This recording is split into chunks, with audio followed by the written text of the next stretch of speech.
The Earnestly Speaking podcast is a show that is founded on free-flowing conversation and may at times venture into mature subjects. Listener discretion is advised.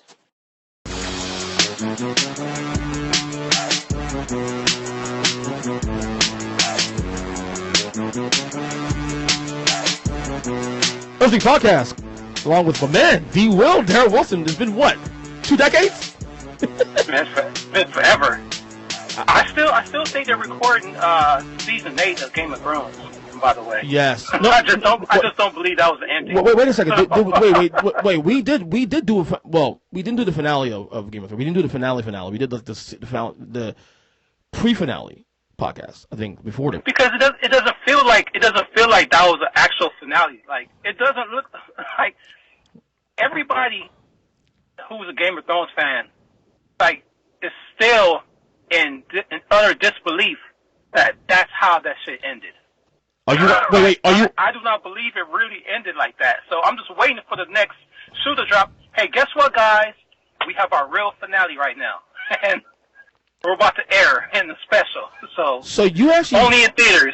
So you actually hated it. You actually hated the ending, right? I hate it. Yeah. Mm-hmm.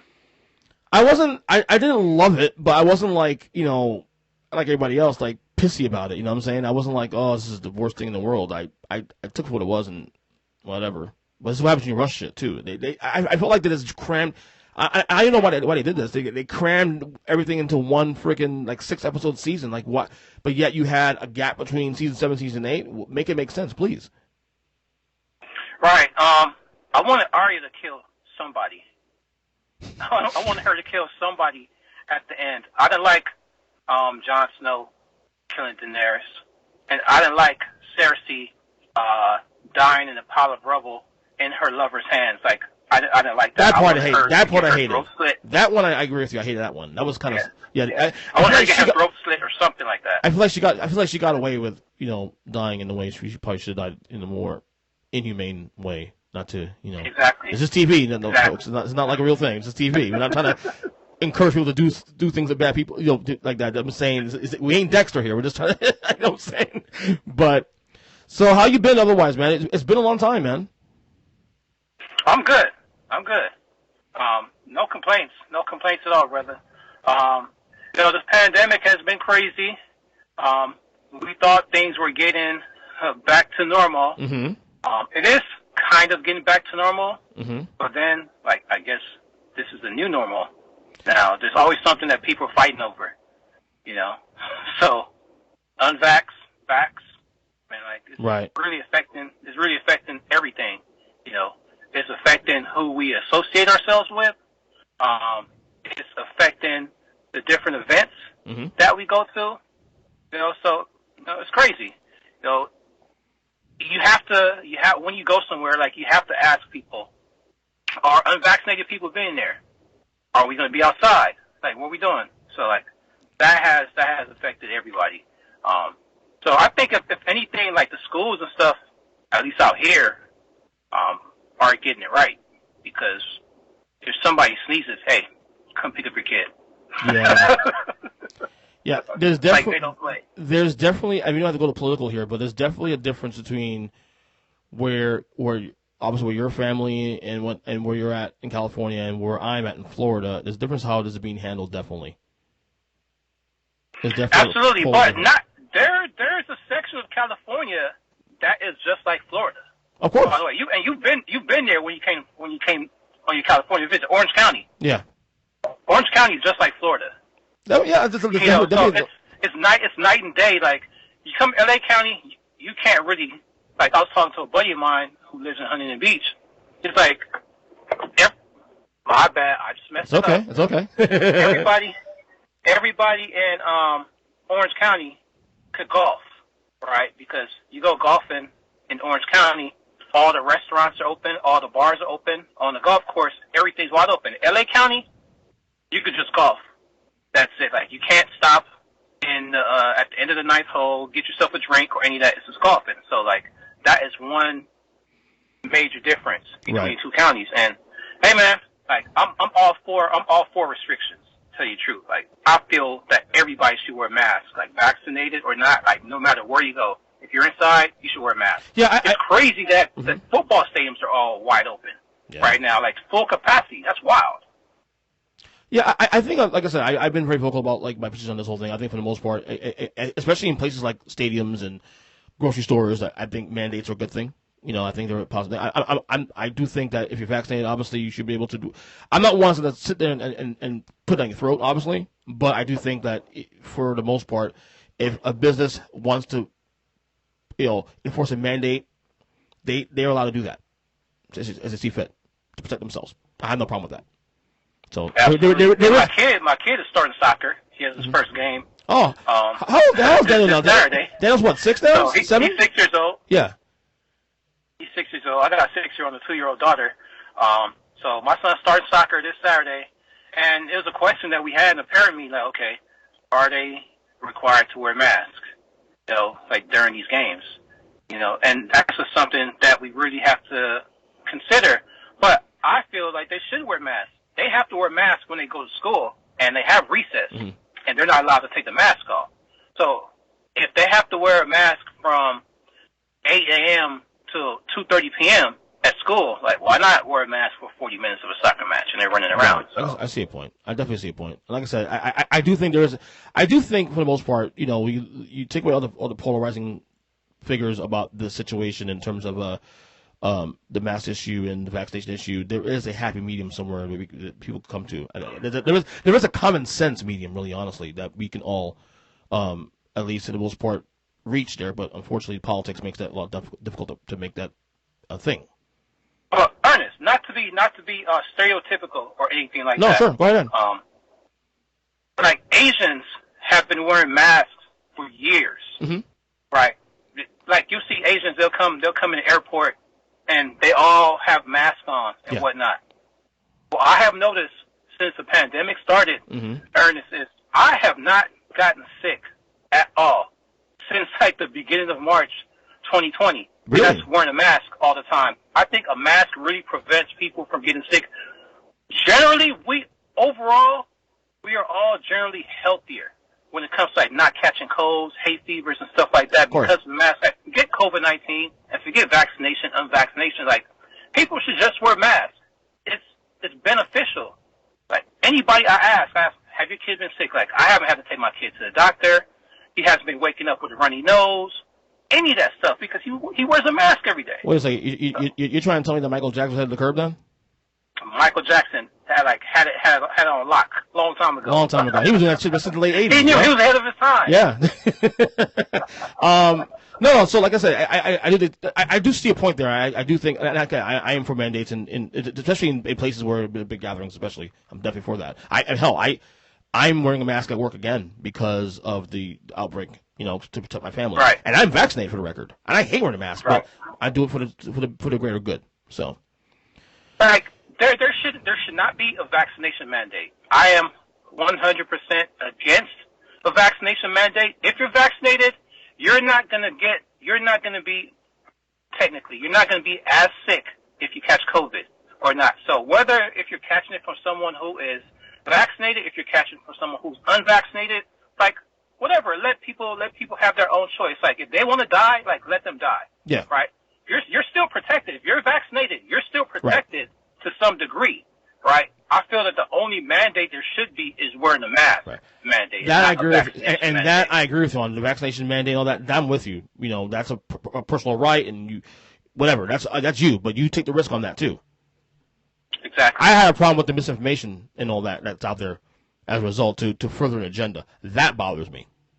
Right. So just listen to the doctors, man. That's what I'm saying. Because Darrel, because even myself, prior to getting vaccinated, I had questions. I was on this podcast saying that, like, I don't know if I trust the vaccination or not. But my first move wasn't going to a fucking meme on social media. It was going to my doctor and talking, hey, so what are the risks here? What am I doing here? You're clear to go. You can do this. And that's it. Exactly. Anyway, fantasy football. I'm back after like 4 years. I think it was 4 years I haven't played. We did this. We're doing this episode a couple couple days late, man, because I wanted to help you with your team. Well, it wasn't. I share a team with my best friend, and he wouldn't ask me to do it in the first place. I'm like, well, you know what? Okay. You asked me, and if you're gonna share the load with me too, then fine, I'll do it. You know, because the problem. Okay, so my problem with fantasy football for me for years is that it's not that I don't enjoy it. It's that I don't enjoy it. Because the fact of the matter is, like, I have the worst ADD in the world. So the best part of the fantasy football is the draft. The excitement of doing the draft and all that. But then by week 4, week 5, I'm already bored. And I'm not one of those guys that's going to sit on my team every other day and every minute and, like, go through the waiver wire. And I'm not into that stuff, man. It's just too much. I got too much going on, as it is, you know, to invest all that time in that. So, and another part, too, also, and probably because we do media now too, especially, it made it worse. I hate when people make their fantasy team the be-all, end-all of how they discuss football in general. So, for example, back in 2014, 2015, which was one of the biggest annoying things in the world, the big thing was, Russell Wilson's not elite because his numbers suck. When, in fact, the intangibles said otherwise. Right. I can't deal with that. People who are going to use fantasy as the only elixir to discuss football on the field. It bothered me, and it made me queasy. I backed up. I was that way for a second until I'm now to a point where I have like a minimum of 8 or 9 teams. I don't know how you guys do. So like I'm fully objective. Like I could speak objectively about sports because what happens is going to happen. Well, wait, except for the Lakers. My philosophy is just putting the best product on paper on the roster. Except for the Lakers and the Dodgers, though. You get to week 4 and you're bored. Like, hey, just keep on looking for ways to get better. Am I right or am I wrong about predicting who's going to do well today? Right. Like that's what fantasy football really is about for me. Am I going to be right or am I going to be wrong? Am I going to make the right decisions? Am I going to make a better decision than the next person? I actually have more fun doing sports betting. Well, fantasy football has essentially turned to sports. Yeah, it is right now. Yeah, I have. You do FanDuel too? Do FanDuel and DraftKings? What happened? Do you do FanDuel and DraftKings also? I don't enjoy it. I don't enjoy it. Really? I don't enjoy it because it's not fair. It's not an even playing field. Okay. Because there are people out there that has like all this different data and different matrix, and they have about 10 or 15 of these machines running, and they have all these different lineups. So they're just like, they're investing and they're backing up all these thoughts and this data, and they're putting together the best teams possible. And like, they don't even like sports. They just plug them into a machine and they tell them, okay, which players to pick, who has the highest probability to do this, who has the highest probability to do that. Yeah. Oh, like, those guys. There's no fun in that, man. No, I agree with you 100% on that one. The Billy Bean of fantasy sports. I can't stand that, dude. If you're gonna do fantasy sports, do for the love of sportsmen. And if it wins, it wins. Doesn't win, then who gives a crap? Yeah, it's not even playing field. But I like the whole the prop bet aspect of gambling. Now, is Russell Wilson gonna throw for 300 yards today? What's the over and under? That's fun. Stuff like that. That's fun. That's a lot of fun. Yeah, that is absolutely fun. Yes, that's a lot of fun. That's essentially what fantasy football is too, on a weekly basis. Is Michael Gallup going to catch over 3.5 passes tonight? Right. In openers, Tampa Bay and Dallas, stuff like that. Like that's fun. That's a fun part of betting for me. So okay, so real quick, I want you to review my team real quick. I'm gonna give you some things that happened here. I had a second pick in the draft, 10-team league. I took Dalvin Cook. Was that the right move? That's cool. Okay. Yeah, absolutely. Here's the thing. Pat Mahomes fell to the third round in the snake draft. I took him in the third round because to me it's basically, first off, I will never not start him other than the bye week because he's not the quarterback. So like the certain quarterbacks will like you'll draft him, but you might take him out depending on the matchup. Pat Mahomes is not that guy. Pat Mahomes is the guy that will be in the line no matter how you slice it because he's the guy that will. You were the first person to take a quarterback, correct? It seems like it because why would Pat Mahomes be on the board in the first place beyond common sense will tell you to get Pat Mahomes first. He's the safest by quarterback far to take because he's going to produce. But in fantasy football, Ernest, like all right, every year there's a new terminology that pops up that people like to run with, right? Mm-hmm. This year there's a terminology called the Konami Code. The right? Konami Code? It's called Konami Code. Okay, I've heard it before. It's a cheat code. Right. Right. So you remember the video game Contra? Of course, right? man. Up, down, left, right. We're both old. Lives over there, right? Yeah, we're both old now. So. Somebody in fantasy coined the phrase Konami Code, where that means you have a quarterback right. who is a dual threat, right? You can run the ball, you get your yards running, and you get your yards passing, right? Somebody like Kyler Murray and Josh Allen has a higher ceiling than Patrick Mahomes, right? Because Patrick Mahomes, although he could scramble, that's not really part of his game. Right. Somebody like Kyler Murray has the potential to rush for 1,000 yards and pass for 4,000 yards, and will be the first quarterback to do that if he did that in this high explosive offense that Arizona has. Right. So Kyler Murray to me has a higher ceiling than anybody. Josh Allen is basically the goal line running back in Buffalo. He threw for 4,500 yards last year. So those two players have an extremely high ceiling. Dak Prescott was on pace to throw for 6,000 yards last season before he got injured. So, right. Hey, those guys have higher ceilings than Patrick Mahomes has a higher ceiling, because if the Chiefs do what everybody expects them to do, they're going to have leads in most of the games, and Mahomes is not going to have to throw it that much, and just going to hand the ball off to Edwards-Helaire, Darrel Williams, or whoever. But Patrick Mahomes will never put up a dud. That's why he's the safety. That's why he's a good choice as a number one quarterback. Because even a bad game for Pat Mahomes is still a solid game for every quarterback in the league. And that was my logic. That's my logic. I'm going to have that baseline cushion no matter how you slice it. I'm going to get that good game no matter what, and then hopefully the other guys will produce on the way out.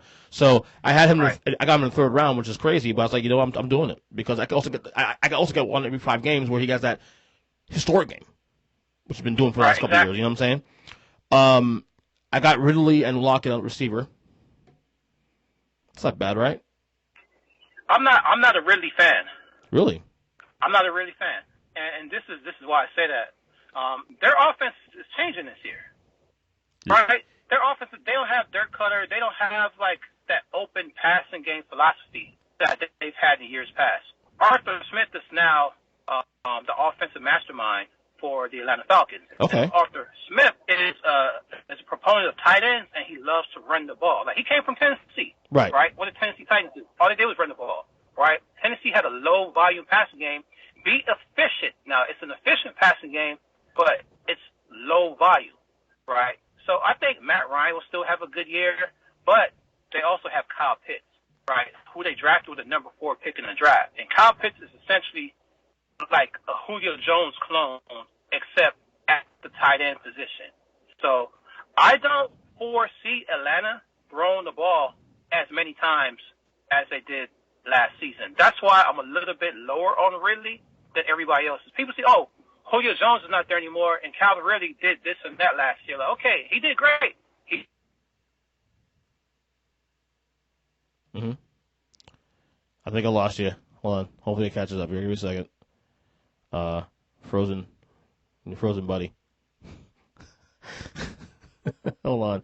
Hope it catches up. Hold on. He's a good player. System and volume is key in fantasy. We all know Russell Wilson is one of the top quarterbacks in the league.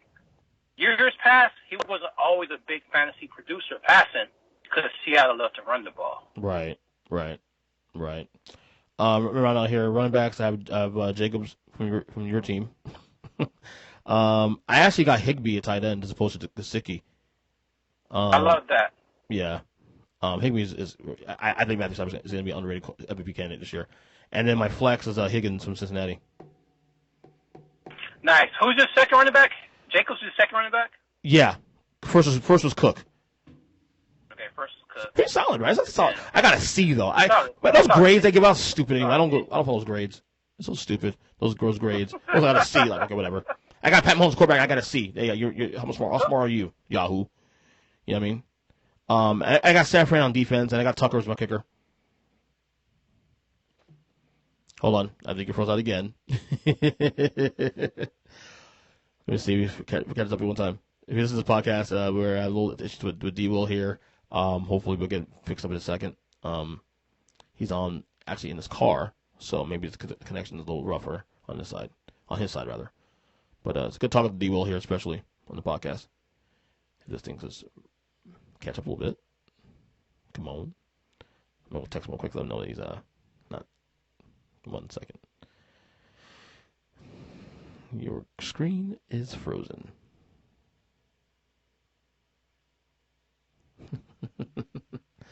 Let's see.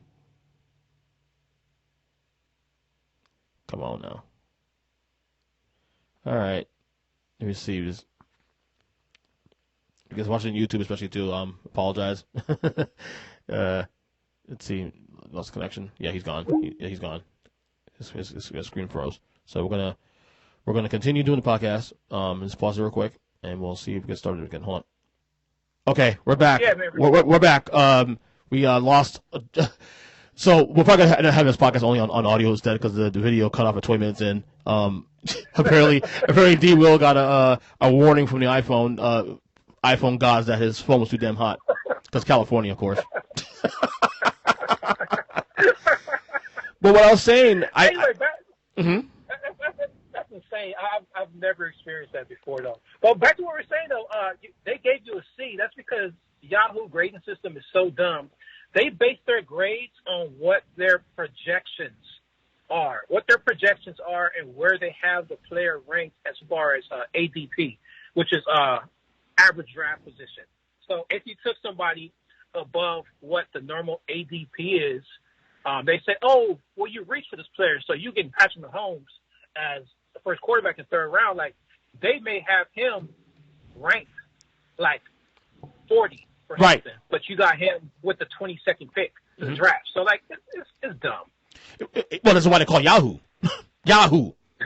I mean, seriously. I mean, the jokes write themselves. Just saying. But whatever, it is what it is. I'm not gonna sweat that. I think it's a solid team. We'll see what happens this year. But any fancy advice this year? I know. A couple weeks later on this podcast because technically the season starts. Well, technically it does start tonight. Cowboys and Bucks kick off tonight. But any advice this year for players to look out for, or any advice in general? Because you are the fantasy expert here. The main thing to look at and do, Ernest, is don't be afraid to drop people. Don't be afraid to drop people after like week one. People who you think are good, and if they don't produce, like, don't be afraid to drop them if there's somebody on the waiver wire who had hot week one. And like, people often think like, oh man, this guy is a fluke, like he can't do it again. BS. Last year, James Robinson exploded week one. And people thought, oh, it's just a 1 week wonder. They're going to pick up X, Y, and Z, and he's not going to produce. James Robinson finished as the 7th best running back in fantasy football last year from the Jacksonville Jaguars. And whoever picked up James Robinson and added him to their team had a very good chance of winning their league. So, and also, being players that you really believe in, and they don't do good week one. Like, don't drop them. If you thought that they were going to have a great season and they had a horrible week one and you still believe in them, don't drop them because one man's trash is another man's treasure. So that's really what the main thing is just being active in the waiver wire, right? Just looking for players who are under the radar, who start to produce early, and get them added to your team. That's what the main advice is. And, like, the player that I'm telling everybody to really watch is Ty Johnson. Watch Ty Johnson and watch Tyson Williams. Ty Johnson, running back from the New York Jets. He's not the starter. He's second on their depth chart right now. They drafted Mike Carter from Carolina to be the guy, but he hasn't done diddly squat in preseason. Tevin Coleman, we all know, is going to get injured at some point during the season. And the Jets are running a San Francisco 49ers, Kyle Shanahan offense, who loves running the football. Yeah. And Ty Johnson, if you saw that highlight for when the Jets played against the Eagles, and he just ran over one of their safeties, like he wasn't. I haven't seen anybody get trucked like that in a long time. So, like, I'm excited about that player. I basically have him on all of my fantasy teams. I used my last pick in the draft just to pick him up. So he's awesome. Tyson Williams, Ty''Son, is a second-string running back for the Baltimore Ravens. And people look at the Ravens, oh, they picked up Le'Veon Bell. Like, what has Le'Veon Bell done in the last couple of years. Like, that whole year off that he took after his holdout with Pittsburgh, like, he lost some of his magic for sure. So no doubt about that. He's not the same Le'Veon Bell, right? Like, he's not the same guy. Like, he played for who? The Chiefs? The Chiefs picked him up, and he didn't do jack. Yep. But he went to the Ravens. Right? He went to the Ravens, though. You don't think they help the Ravens, though, with Lamar Jackson and that offense, that they're pretty run-heavy offense? You don't think he can help a little bit?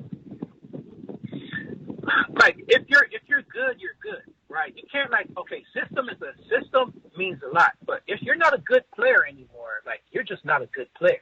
That right? makes sense. You're not good. And, like, would they have signed him to the practice squad if they really had plans for him? Come on, man. Like, 31 NFL teams passed on this guy. Like, what are we doing here with him? Yeah, I'm with you. You know what I mean? I'm with you. Go ahead. Mm-hmm. I'll say Gus Edwards is a beast, man. He's a beast, but there's room in that backfield for 2 fantasy stars. There's room, and I think Tyson Williams is major. He had a pretty decent journeyman college football career. Went to North Carolina, South Carolina, then BYU. Then he tore his ACL. But the Ravens signed him last year in the middle of a pandemic, fresh off of ACL tear, to the practice squad. And from what all the beat writers said, like, he really gave the defense the business on the practice squad. And he earned the third running back spot on the roster this year before J.K. Dobbins got injured. So, like, they believe in this guy, and I think they're going to give him a run. So who would be your big fantasy surprise of the year? Is it Edwards or somebody else? Surprise. Who's someone that no one's talking about that might shock some folks this year? I mean, first of all, I'm gonna go fanboy you right now, and I'm gonna say Jameis Winston. Dude, I'm with you. I think Jameis Winston is the most interesting person in the NFL right now as we enter Week 1. I think this is how it is for me with Winston. He's either going to be – this is either is going to work or it's not going to work. Because if you fail under Sean Payton's offense, you're just not good enough. Right. So – but I think he's my draft plans were hoping that had Mahomes had been there in the third round, I was hoping that I can stack up on running backs and receivers early, and then Jameis will slip through the cracks because people are like, oh, what's Winston? He's going to throw a lot of interceptions, whatever. That I can grab him probably in the 6th round. Sean Payton is happy that Jameis Winston is quarterback because now he gets to open up his playbook a lot more. And, Drew Brees is an all-time great quarterback. Absolutely. But he really had limitations towards the end of his career. Like, he couldn't really throw it down the field with accuracy as much as he wanted to, and Sean Payton knew that. So he used the efficiency game with Drew Brees. Jameis, yes, he does have a propensity for turnovers, but, he had LASIK eye surgery, and he sat for a whole year behind Drew Brees. And in that locker room with Sean Payton, Carmichael, and I forget what the other guy's name is on the coaching staff. Mm-hmm. And I think Jameis Winston is going to have a resurgent year. Now, he may not throw for 30-something touchdowns because I believe Taysom Hill is going to get a lot of the goal line work. That would be very smart, actually, once they get inside the 10-yard line to actually bring in Taysom Hill to run some of those goal line packages. So I think that would start. I think James will throw for 4,500 yards easily. And if somebody, waits on the quarterback, I think he'll produce for him. Maybe most improved player of the year. Who knows? In general, that should be fun. Look out for Terrace Marshall. He's my sleeper for offensive rookie of the year. Okay, I'll do that. Terrace Marshall, wide receiver, Carolina Panthers. Just because Terrace Marshall looks good, man. Mm-hmm. He looked to me just as good as Justin Jefferson was last year, and they came from the same system. And he's a bigger body player than Justin Jefferson was, and now he's reunited with his offensive coordinator from LSU, which is the offensive coordinator for the Carolina Panthers, Joe Brady. So look out for Terrace Marshall. How do you feel about your Raiders this year? So you said we're going to talk about the playoffs. We're going to talk about our division winners and our wildcard winners. Okay. I have the Raiders making the playoffs. You do? I have the Raiders going 10-7. I think 10 wins will get them to the playoffs. I think they'll be the last wildcard team in. They're one of those teams I can't get my finger on. I love Derek Carr. I think Derek Carr's the most underrated quarterback in the league, but I just can't get my finger on the Raiders in general. Something has to give, man. Something really has to give. If you look at the Raiders the past 2 seasons, they were on the trajectory of making the playoffs as a wild card team pretty easily the last 2 seasons. Mm-hmm. But they collapsed at the end of the year for whatever reason. You know, the defense sucks or whatnot. Okay, the defense has sucked the whole entire season. But something happens after Thanksgiving where everything just falls apart. I feel this year the defense is much better with a better defense coordinator, Gus Bradley. And, you know, we got Yannick Ngakoue, who could rush the passer a little bit. That's been our main thing, not being able to force turnovers on the other team.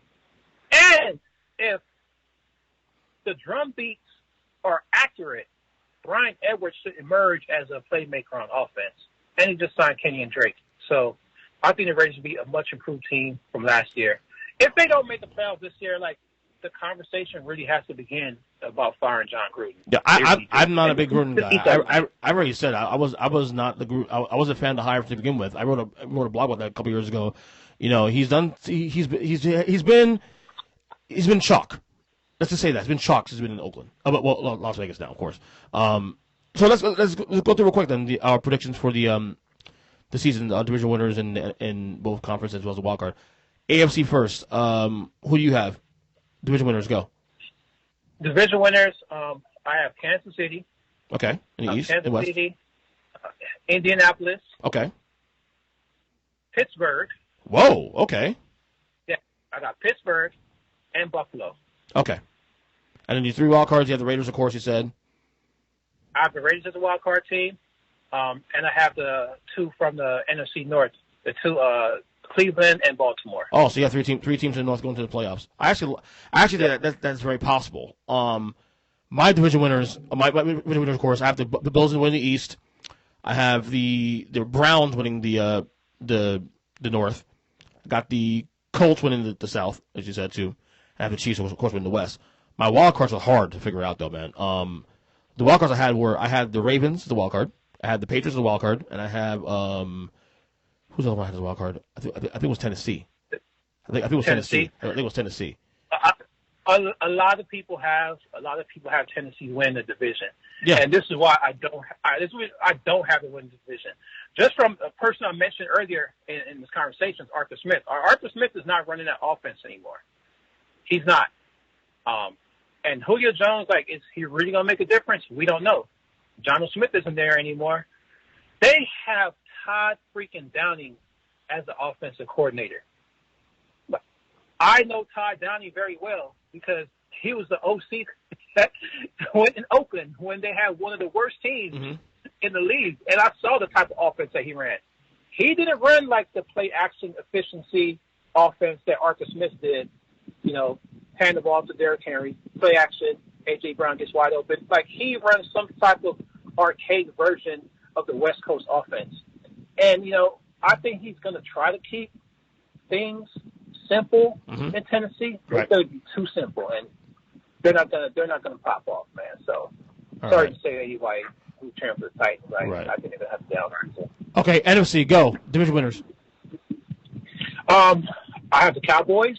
Okay. I have the Cowboys winning. Tampa Bay, of course. In the South, yep. Green Bay, The North. and Seattle. Okay, so 3. Okay, and the wild cards. I almost said all 3 wild cards were coming from the NFC West. You almost said that? You almost said that? Pull the trigger. I almost said that. But I can't see New Orleans not making the playoffs. I just can't see the Saints not making the playoffs. So I'm going to choose a team, and that team is going to be the Arizona Cardinals, NFC West, not making the playoffs. Okay, so you have San Francisco. NFC West is the best division in the NFL. By far. Right. I don't think there's any debate. You know, so they're all going to eat each other alive. So they're all going to eat each other alive. So somebody's not going to make it, and that's going to be Cardinals. So you have the Saints, and then you have the Seahawks. You have Saints, and then you have the Niners and the Cardinals making the playoffs. The Saints, Niners, and the Rams. Oh, the Rams. Sorry, the Rams. Okay, so real quick for me in the NFC, I have the Cowboys also as well, winning the East. I have the Packers winning the North. Hold on a second. There we go. Yeah, I have the Bucs winning the South, and I have the Rams winning the West. Unlike you, D-Will, I have balls. I'm taking all three teams in the West under the wild card. Okay, I've been saying for the last month now that all four teams. Because here's the problem. Okay. The Saints are one of those teams I don't know how they're going to be, and then you have this situation now with the hurricane and them being out of not be on the road for a couple of weeks now. That may impact a lot what happens with the record. The only teams that can burst the bubble maybe would be the Saints, be one, and I think the Vikings be the other one that might burst the bubble. Vikings, exactly. Right, but I don't have confidence in those teams to do that. I think the West teams will take care of business. With the Cardinals, man, to me, it's about their defense, right? They got J.J. Watt. I think a huge part of that team is their secondary.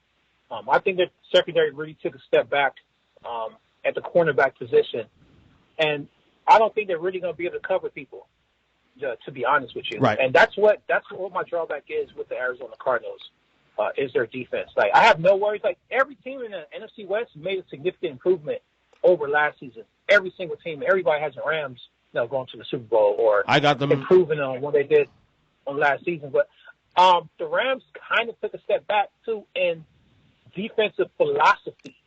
Right, they're going back to the 4-3 offense with Raheem Morris as their defensive coordinator and Brandon Staley, who basically he had a top down philosophy where he schemed from the secondary, then he schemed to the pass rush, and that was excellent for that team. So I think the Rams are going to take a slight step back defensively, and they really don't have a running back to speak of, with Cam Akers being gone for the season.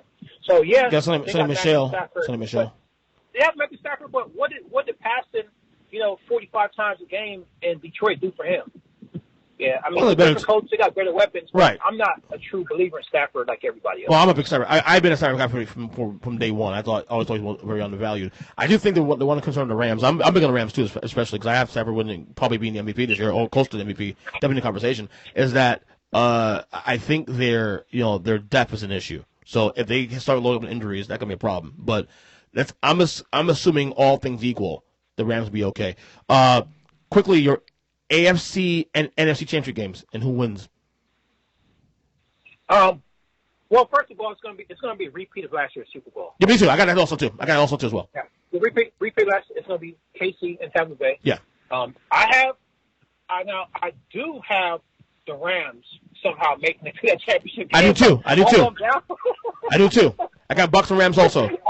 Although I just talked all that crap about them, I do have the Rams playing Tampa in the NFC championship game, and Tampa going. Who is the Chiefs' opponent in the title game? Who's going to play the Chiefs? See, that's this is a tough one. That's tough. I got the Browns. The Browns? I'm gonna go with it. I just don't know, man. I just don't know, man. Like, give Ben Roethlisberger one last hurrah, man. I'm huge on Pittsburgh this year. Hurrah, dude! They're not making the playoffs this year. Did you see the schedule? People love to hate Mike Tomlin, man. Not me. Mike Tomlin, I love that guy. Every single year, he gives everybody a middle finger, right? They have an actual running game this year. Man. And I just think Ben, 1 year after the surgery, is going to be a much better quarterback, and they're going to open up the offense a little bit more. So, Pittsburgh and KC. I don't know, Pittsburgh. I got Browns, and of course, I have the Chiefs winning the Super Bowl. I have the different result from last year in the Super Bowl this time. I have the Chiefs figure it out this time. We'll see. Well, let's talk about it. Let's talk about it again mid-season. I don't want to pull the trigger just yet. All right, before I let you go, man, how's it being a dad now? 2 kids now. Like I said, last time you were on the podcast, I think you had your daughter yet. I think she was just not born as yet at the time, I think. Yeah, she wasn't born yet. It's great, man. It's having 2 kids is much different. much different. Oh, I know the feeling. Than having one, man.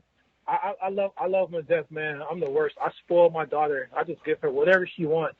I let her have it, man. I love her to death.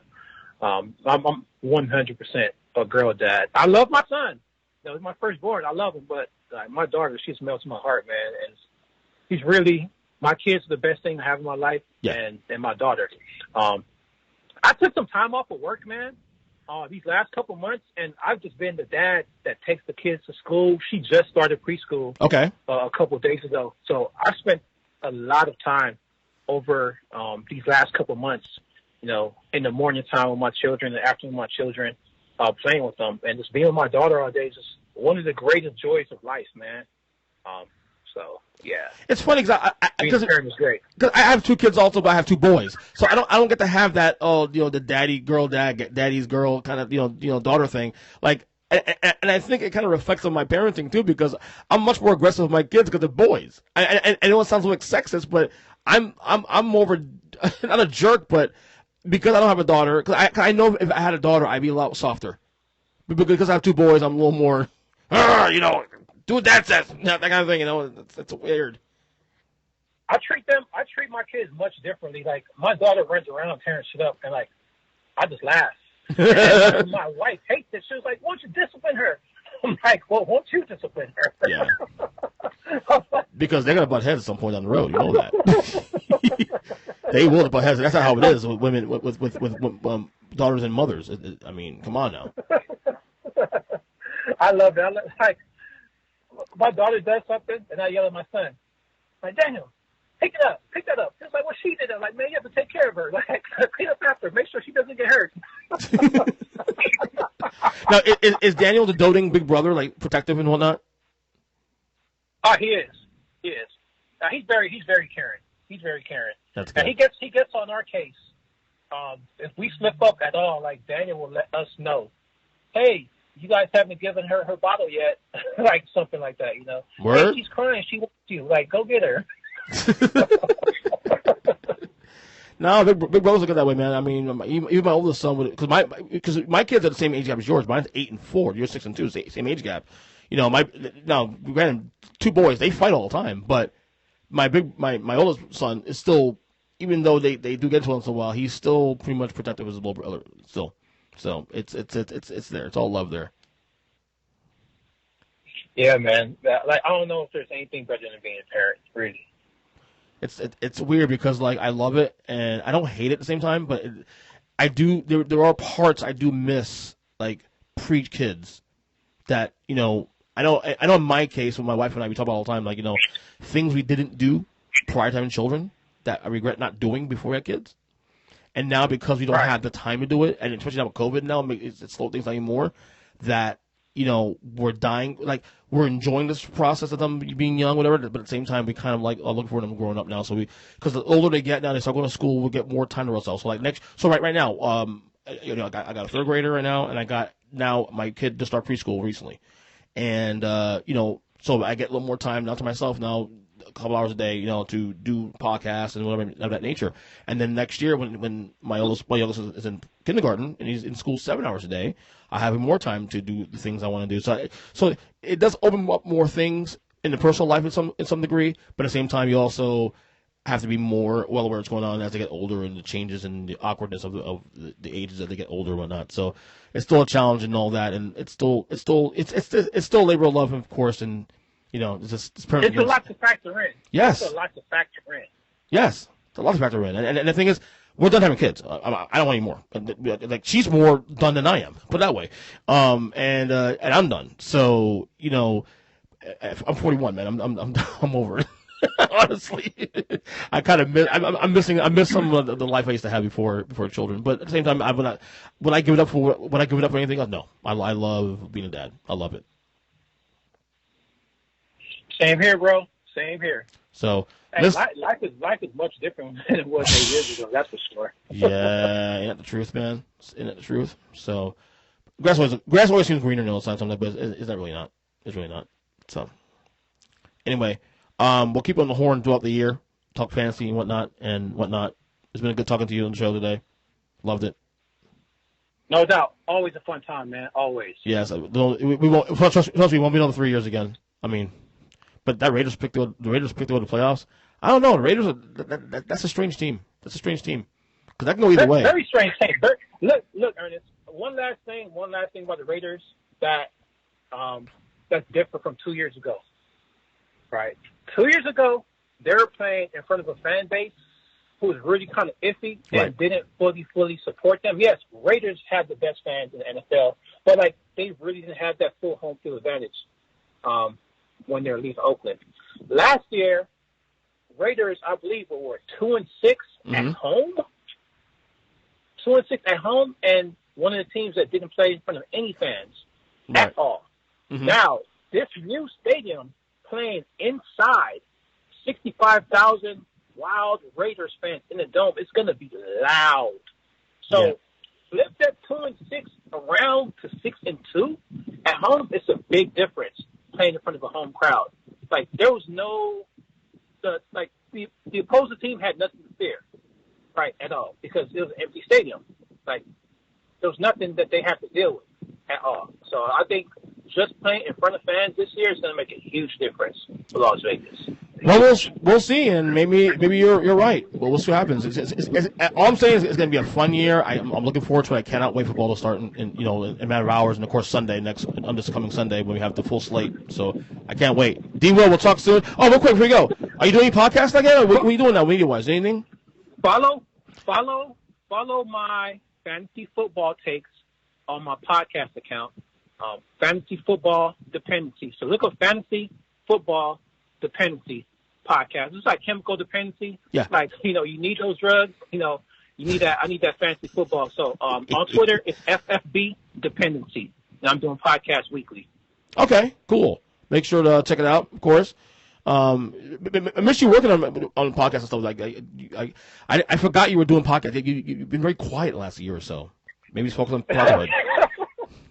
Well, man, the whole thing with the broad network and the collapse, man, I just took a chill pill for a second. No, I don't blame you. And honestly, like I think after the whole thing with NGSC a couple years ago, there was nothing bad between me and them, but I got to the point where, like, I want to do my own thing and just kind of control what I want to control, and that's it. And even if it's not, I don't make it big time, whatever. I'm enjoying what I'm doing in my little world, and I'm liking it. Same thing. I love being unaffiliated. You know what I mean? Just doing my own thing. Like I do all these podcasts solo. Like you do your podcast solo. I do all of these podcasts solo. Like no partner, no nothing. I don't even talk to anybody. I just get on the mic and I talk fantasy football. Like whatever my take is on a particular subject, I just start talking about it. I love like it's funny. Like I remember when I started this podcast 10 years ago. Like it was a thing where like do I need a host? I need guests all the time. And honestly, like you use my podcast all the time. Like I have a mixture of both. Like I'll have a solo podcast next week, and I have guests here lined up. I like the mixture of both. And I also love the fact that this is no longer just a sports show anymore either. This is also what I want to talk about. I want to talk about Drake's new album, even though I'm not gonna listen to it, but still, we want to talk about like Kanye's, latest, whatever thing, and whatever. It's I will do that. I like to have this world to myself now, where like I have full control of everything else and whatnot. Now I've infused pro wrestling to it now, especially now. It's great. Oh, you need to get the AEW, man. AEW is amazing. I'm gonna check it out. Seriously, it's amazing. They're doing some really good things there. I mean, WWE's still pretty good. I'm not gonna knock Vince and company, but there's definitely a cycle. We're actually, I'll say right now, and I'm gonna talk about this on my next solo pod doing probably next day or so. We're entering another golden era. We really are, because the free agency angle now with wrestlers leaving other companies now, it's a big thing now. It's a big deal now. It's like in sports. It's a big deal now. We're going to have to talk about that another time, because I got some questions for you. Oh, of course. Good times, man. Yes, sir. Thanks for having me on. All right, buddy. Talk soon, okay? Yes, sir. All right, later.